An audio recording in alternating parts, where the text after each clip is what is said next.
Boa noite, pessoal. Essa é a segunda aula das emergências hipertensivas. Agora vamos falar de emergências, que nem a gente já tinha falado na aula número 1, de urgências e emergências hipertensivas, né? E como nós vamos falar de formas específicas das emergências hipertensivas, essa daqui vai ser uma abordagem mais para as emergências neurológicas.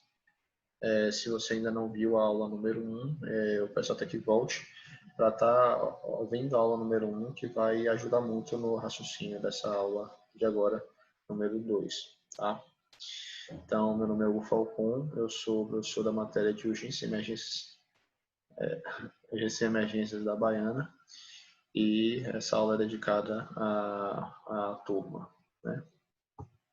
Então, as emergências hipertensivas neurológicas, elas são caracterizadas por aumentos grandes do nível tensional e que essa elevação do nível tensional por mecanismos fisiopatológicos de isquemia ou de pressão, realmente, pressão hidrostática elevada, edema cerebral, ele vai causar sintomas neurológicos nesse paciente.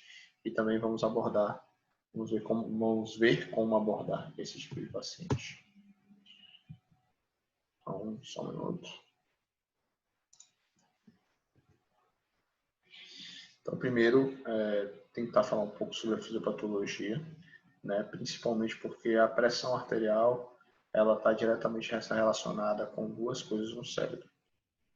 A nossa perfusão, e essa perfusão do cérebro ela é regulada através do fluxo sanguíneo cerebral.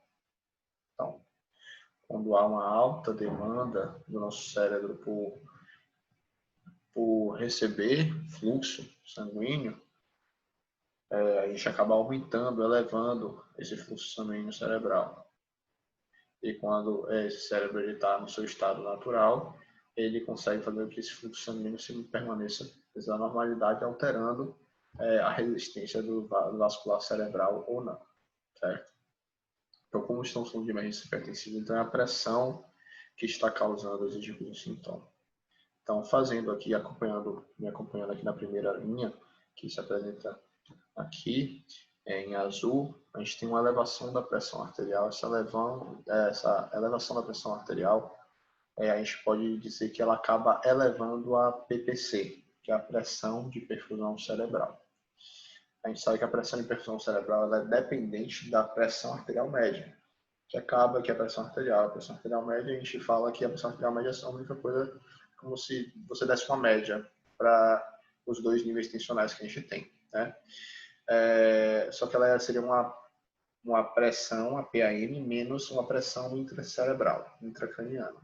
Essa pressão intracraniana, em um paciente geralmente que está com emergência hipertensiva, ela pode ser uma pressão intracraniana normal, até porque esse paciente às vezes não tem nada lá na caixa craniana exercendo uma pressão sobre ela. Então, a elevação da PPC vai ser às custas somente de uma PA elevada, de uma PM elevada. O corpo, numa tentativa de preservar a barreira hematoencefálica, preservar as células cerebrais, ele aumenta a resistência vascular cerebral para fazer com que esse fluxo cerebral aumentado, em alto fluxo, ele não gere aquela lesão endotelial, aquela lesão vascular que a gente disse na primeira aula, que acaba gerando todo aquele ciclo vicioso em que a lesão endotelial vai fazer cascata de ativação inflamatória, que vai gerar mais resistência vascular, que vai gerar isquemia, que vai gerar mais pressão aumentada, porque vai tentar perfundir a área isquêmica e gerar o ciclo vicioso. Então, o nosso cérebro ele tem esse mecanismo de regulação próprio do fluxo sanguíneo cerebral. Mas, esse mecanismo ele tem um limite. Então, quando essa pressão arterial ela se eleva a níveis tão elevados em que a resistência vascular cerebral ela já não consegue mais fazer de forma eficiente a vasoconstricção para fazer com que aquela pressão não passe de maneira elevada, não tem um fluxo elevado no cérebro, esse fluxo sanguíneo cerebral vai acabar se elevando, e tendo esse fluxo elevado, a gente vai ter um pouco desse líquido extravasando para o terceiro espaço. E muitas das vezes, por esse fluxo aumentado, vai acabar tendo um rompimento da nossa barreira hematoencefálica. Talvez não um rompimento, vamos dizer assim, sanguíneo, sangue mesmo, mas um exudato, né? Na verdade, um transudato, que acaba saindo do vaso e gerando um edema, principalmente vasogênico, lá naquele local. Então, assim, faz aquele edema entre as células, e esse edema ele vai causar complicações e mau funcionamento das células daquele local. Nós, no cérebro, temos estruturas anatômicas importantes, como as carótidas, polígono de Willis, as artérias cerebrais posteriores, anteriores, e nós sabemos que as posteriores elas são irrigadas pelas artérias basílicas, as artérias vertebrais. E essas artérias vertebrais, elas não são tão robustas, não possuem um sistema tão robusto, até pela sua fase embriogênica, ela foi criada depois da artéria carótida, né? A nossa região occipital, ela inicialmente no processo embrionário, ela é irrigada também pelas carótidas e depois que se nasce, que se cria a circulação posterior do cérebro, e por isso que ela é tão problemática, né? A gente sabe que várias patologias acabam sendo problemas anatômicos dessa circulação posterior, justamente porque elas são criadas depois, né, numa segunda fase. E acaba que este local em específico, ele tem menos capacidade da regulação do fluxo sanguíneo cerebral. E por conta disso, acaba que esse local são os locais mais acometidos, né? E esses locais acometidos pelo fluxo sanguíneo aumentado pode causar diversas patologias, tá? Dentre elas, as mais conhecidas, temos os AVCs, né? AVC isquêmico e hemorrágico. HSA também pode ter, né? Um fluxo sanguíneo aumentado fazendo rompimento do vaso. E também podemos ter uma encefalopatia hipertensiva, que seria o protótipo de tudo isso que eu estou falando aqui, de forma fisiopatológica. Eu estou demonstrando algumas manifestações clínicas. A gente, inicialmente, quando a gente pega um paciente com encefalopatia hipertensiva, ou um paciente com AVC, ou qualquer coisa do tipo, a gente não tem como diagnosticar de maneira assim, eficiente e dar certeza qual é o tipo de patologia que aquele paciente está tendo. Até porque, por exemplo, a gente tem clínicas que sugerem, por exemplo, AVCH, mas se botasse um neurologista especialista para estar dizendo, não, isso daqui é mais AVCH, isso aqui é mais AVC isquêmico, acaba que cerca de metade deles acaba errando, ou seja, 50%. Então, é como se jogasse uma moeda para cima para saber se aquele paciente tem AVCH ou AVC isquêmico, mesmo com as características clínicas dele. Então, todo paciente que tem um déficit agudo, é mandatório a gente excluir as causas também que fazem déficits agudos, aí são reversíveis, obviamente, mas é mandatório fazermos o ATC, uma ATC de crânio. Porque a gente sempre tem que pensar na etiologia cerebrovascular, tá? Então, no AVCH, principalmente, a gente vai ter manifestações clínicas de efeitos de massa e a manifestação clínica no HSA, por exemplo, de uma meningite química, em que a gente vai ter o sangue pegando nas meninges e provocando sintomas. Então, esses sintomas de efeito de massa podem ser a progressão rápida dos sinais de sintomas, realmente uma hemiparesia, cefaleia, vômitos, principalmente em jato, convulsão, redução do nível de consciência, e na meningite química a gente acaba traduzindo mais para uma rigidez de nuca, né? E na encefalopatia hipertensiva também temos uma clínica parecida. Assim como no AVC e no AVCH, que a gente vai ter também uma pressão arterial elevada, então assim, acaba que a gente não consegue diferenciar muito bem entre elas. A gente também pode ter cefaleia, sintomas visuais, que a gente acaba chamando um pouco mais a atenção para aquela síndrome de Press, um outro tipo de síndrome também, que está bastante relacionado com a encefalopatia hipertensiva. Não sabendo se faz parte da encefalopatia hipertensiva ou se é alguma coisa à parte dela. E alguns sintomas de hipertensão intracraniana, justamente por conta daquele edema que é feito por conta daquele fluxo sanguíneo aumentado. Por fim, poderá causar até um rebaixamento de nível de consciência em nossos pacientes, né? Sempre na avaliação primária, devemos levar esses pacientes graves na sala vermelha, mover e realizar o ABC, lembrando que ABCD o neurológico seria a segunda parte da avaliação. Primeiro, a gente tem que garantir para esses nossos pacientes o metabolismo, a produção energética e a oxigenação dos sinais vitais. Lembrando que o cérebro é o órgão vital que consome mais energia do nosso corpo. Então, se nós não temos energia para dar para o nosso cérebro, ele vai isquemiar, vai sofrer, e a gente vai acabar lesando ele mais ainda. E da nossa avaliação primária, a gente vai passar, depois de garantirmos isso tudo, para o D, fazer uma avaliação neurológica mais adequada. A gente vai avaliar principalmente pupilas, em que a gente pode observar uma anisocoria, por exemplo, como aqui. O Glasgow, em que esse Glasgow ele já foi modificado para um Glasgow chamado Glasgow P, né? Em que a gente acaba adicionando as pupilas do paciente na escala de Cohen de Glasgow. Só queria ressaltar que as pupilas aqui na escala de Cohen de Glasgow, elas não vão alterar condutas, no caso. Por exemplo, um paciente vítima de TCE, que é um trauma, né? Por isso que a gente está falando Glasgow como uma referência para intubar ou não, que ele tem um Glasgow de 9 e tem duas pupilas não reativas. E aí ele ficaria com o Glasgow P, que é das pupilas de 7. Ele não teria indicação de intubação porque as pupilas na escala de Cohen de Glasgow elas têm valor prognóstico, mas não valor para se tomar conduta, tá? Então, como a gente já falou que é mandatório fazer um exame de imagem, a gente se pergunta qual o melhor exame de imagem escolher.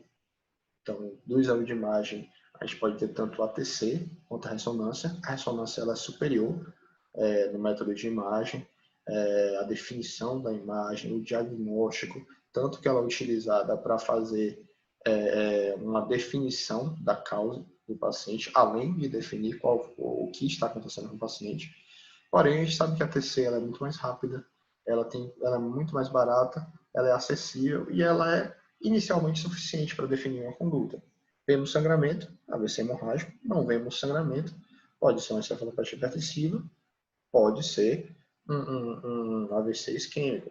Como é que a gente vai acabar diferenciando? A gente vai diferenciar também com a evolução dos sintomas, certo? Existem algumas alterações isquêmicas também que a gente pode acabar encontrando nos AVCs, que a gente também eu vou estar mostrando para vocês mais tarde.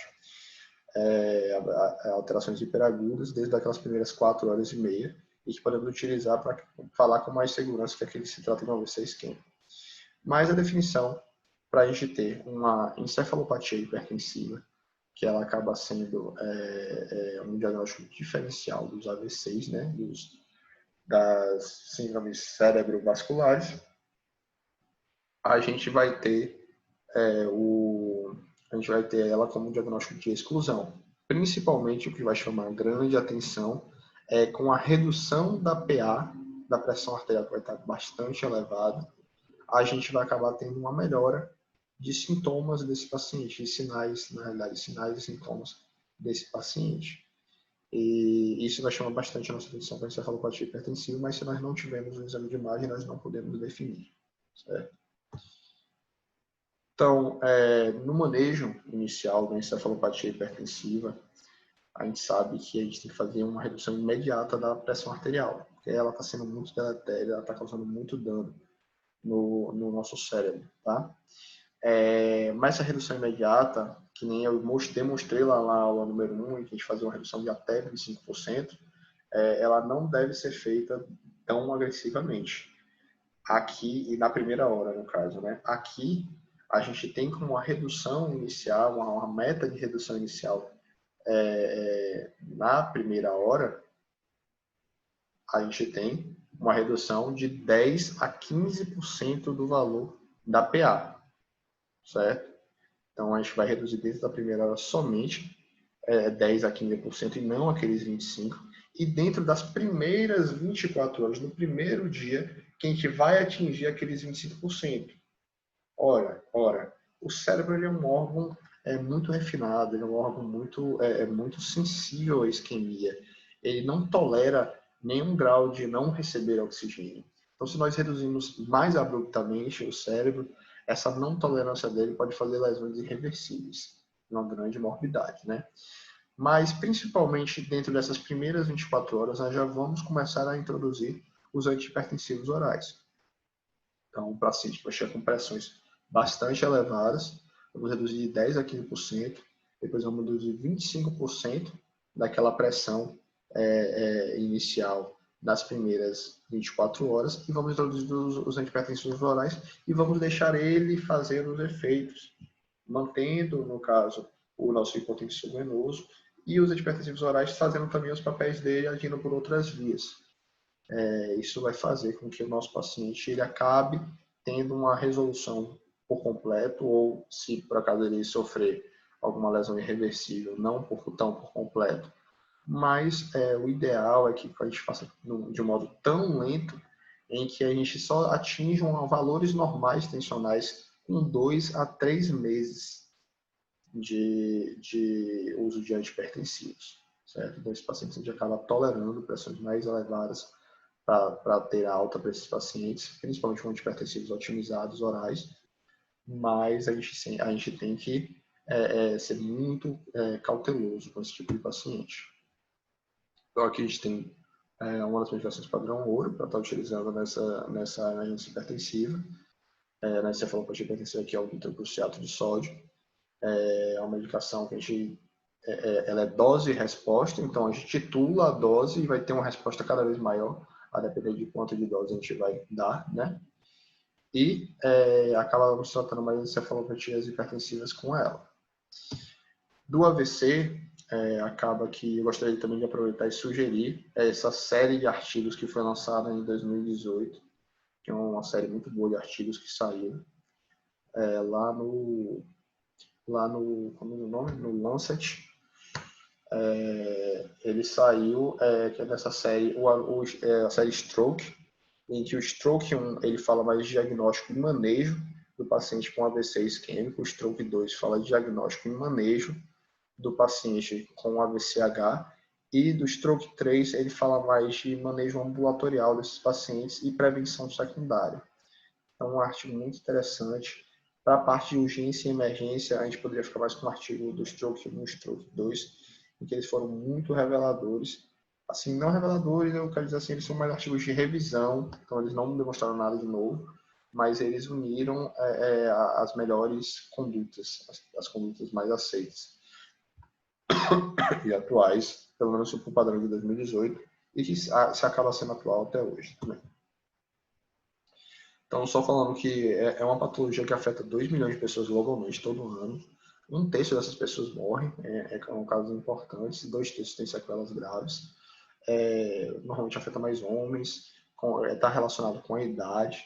Países pobres e subdesenvolvidos acabam tendo mais AVCs do que em países mais desenvolvidos. A hipertensão é o principal fator de risco para o AVC, tanto isquêmico quanto hemorrágico. O uso de drogas ilícitas e a dieta hipersódica também está relacionado com o AVC. Como a gente já falou, abordou um pouco da clínica e que a gente não vai se aprofundar muito nisso, mas falamos que a TC era algo mandatório para se fazer nesse tipo de paciente. A gente tem aqui algumas diferenças que a gente pode encontrar na TC de um paciente com AVC hemorrágico e um paciente com AVC isquêmico. Tá? O AVC hemorrágico eu não vou abordar muito, mas só basta ver que tem uma bolotona bem grande ali, peritalâmica, né, peritalâmico ali esquerdo, certo? Infiltrando ali também o ventrículo, aquela região mais posterior também do mesmo lobo. Tá? E a partir disso, a depender do tamanho desse hematoma, a invasão de ventrículo, a gente pode até fazer algumas escalas, não são escalas prognósticas. Por exemplo, temos a escala de CH, que ela varia de 0 a 5, se não me engano, 0 a 5 é 0 a 6, em que no 5 e no 6 a mortalidade é de 100% e no 4 a mortalidade é de 97%. Então, assim, quanto mais pontos dessa escala, você vai ver que a mortalidade aumenta bastante. Mas é uma escala bem, bem legal e bem fácil de ser aplicada. Mais para AVC isquêmico, não falando tanto em escalas, mas falando em critérios diagnósticos, inclusive hiperagudos, que sinais hiperagudos é o que a gente quer ver nessas primeiras 4 horas e meia, porque a gente pode fazer nesse momento do AVC isquêmico e nessa janela, a gente tem uma terapia que pode acabar salvando um pouco da morbidade desse paciente, que é a trombólise. Né?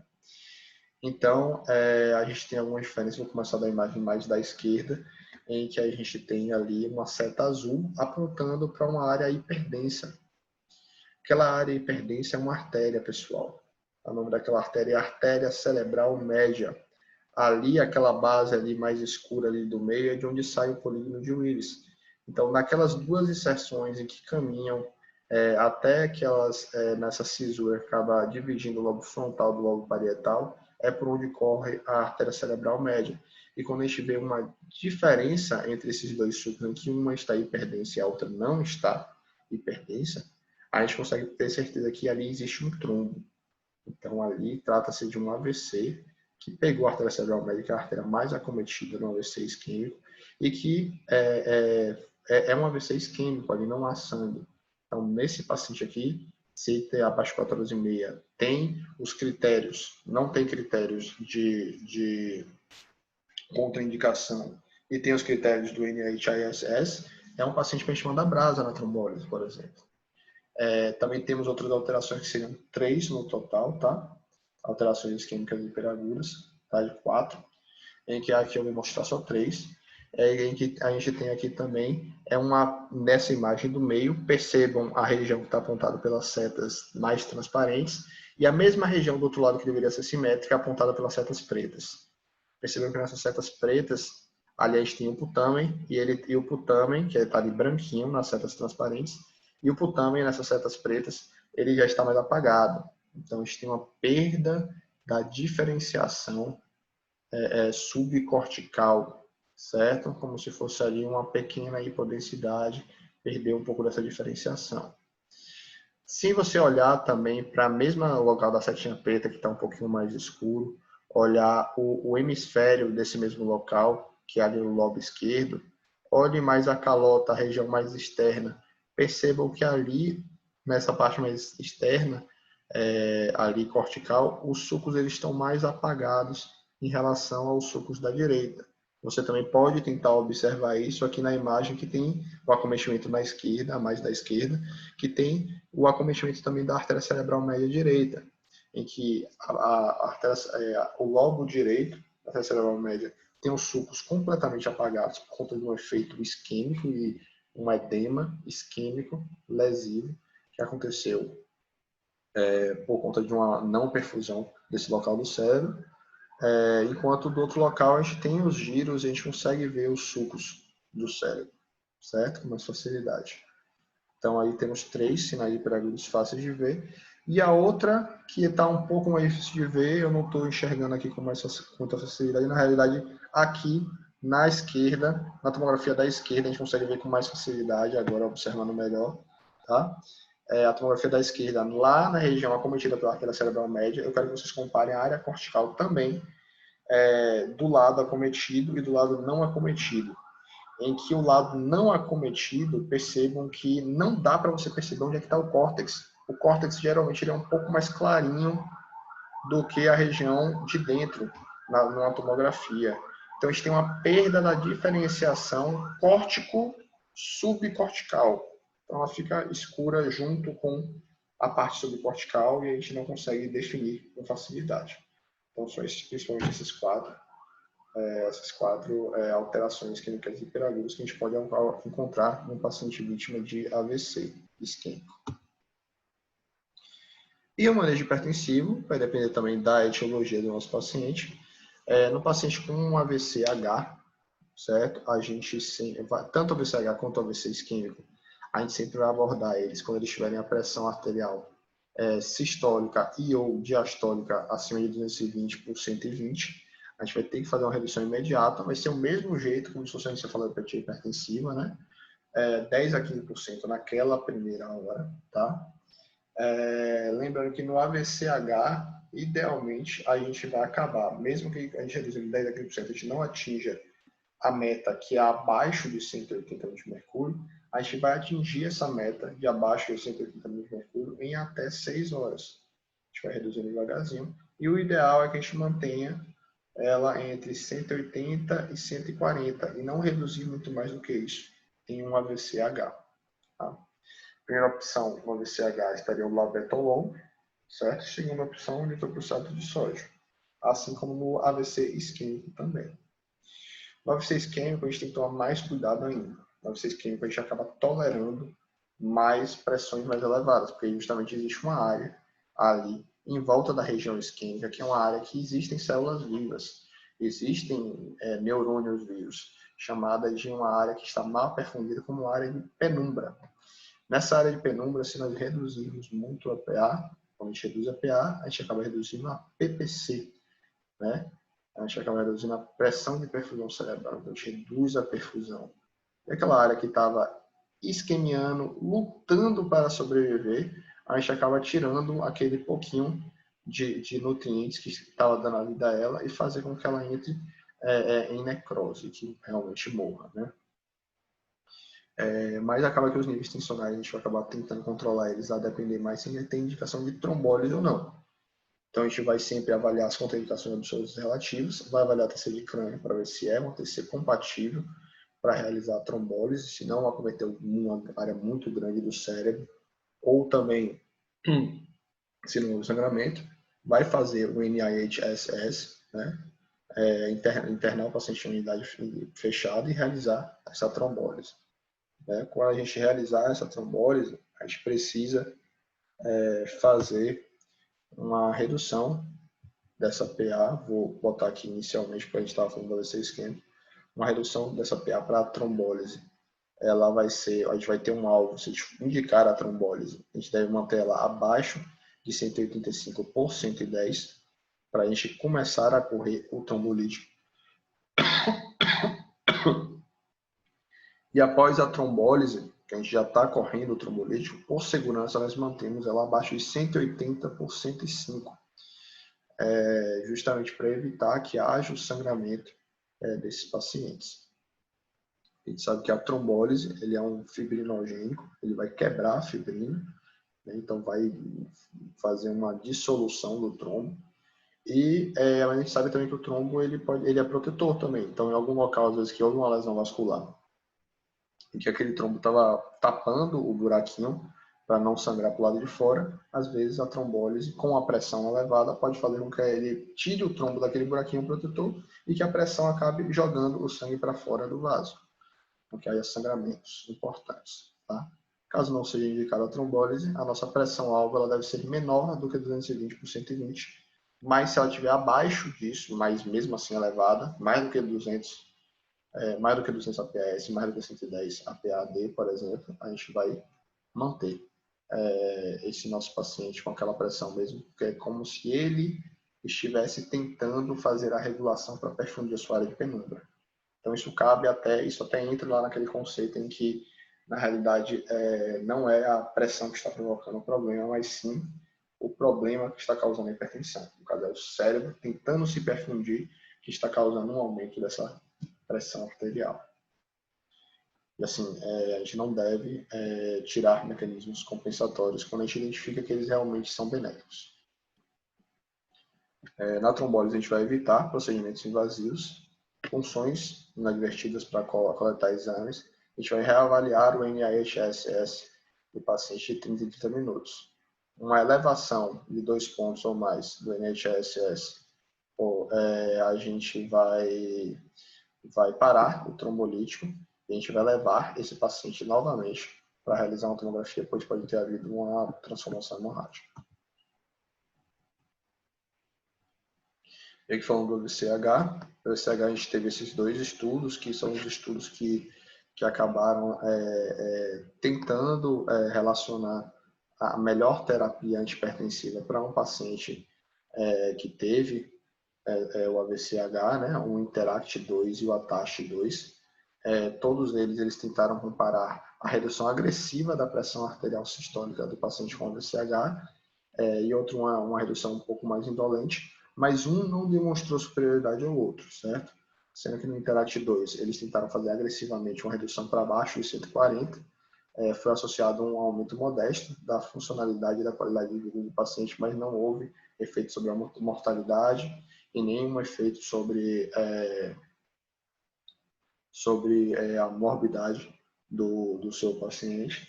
E já no ATACH-2 teve um aumento de número de efeitos adversos renais. quando a gente acabou fazendo essa redução mais indolente. Certo? Então, por consenso, acabou se estabelecendo que deve se reduzir de forma indolente também, mas também não tão indolente para uma pressão entre 140 e 160 APAS, a pressão arterial sistólica. Então, assim como descobrindo que se trata de um UCH, a gente acaba se baseando mais na pressão sistólica e a gente acaba mantendo ela mais entre 140 e 160. Como a primeira opção, a gente tem aqui o labetalol. Ele faz a vasodilatação venosa e arterial, ele é um alfa e beta bloqueador, mais alfa 1 do que alfa 2. Ele vai fazendo um ataque, a gente pode fazer esse ataque até 2 vezes a cada 10 minutos, ataque de 10 a 20 mg, e depois a gente faz uma manutenção de 2 a 8 mg por minuto. A ampola é de 5 mg por ml, a gente acaba fazendo 100 mg por ampola, e a gente acaba fazendo a solução que vai ficando de 1 mg, utilizando 2 ampolas, 1 mg por ml. Tem dúvida de como fazer a solução padrão de qualquer medicamento? Tente associar ela para fazer 1 mg por ml, que geralmente vai dar certo. Tá? Então, de faixa terapêutica, a gente tem de 120 ml hora a 240 ml hora que a gente pode estar utilizando. Se refratário, a gente utiliza a melhor droga para fazer hipotensão, que é o nitroprusiato de sódio. Então, na dúvida, fica a dica, acaba indo no nitroprusiato de sódio sempre. Então, aqui só demonstrando a filtração dele, que é mais beta 1, beta 2 e alfa 1, e não tanto alfa 2. Então, ele acaba fazendo também uma redução do inotropismo e no cronotropismo cardíaco. Então, para pacientes com IC, não é a medicação ideal para você estar utilizando, tá, pessoal? E essa foi a nossa segunda aula, parte mais neurológica do manejo dos pacientes com emergências hipertensivas. Vamos agora contar com a terceira aula, com a parte cardiológica das emergências hipertensivas.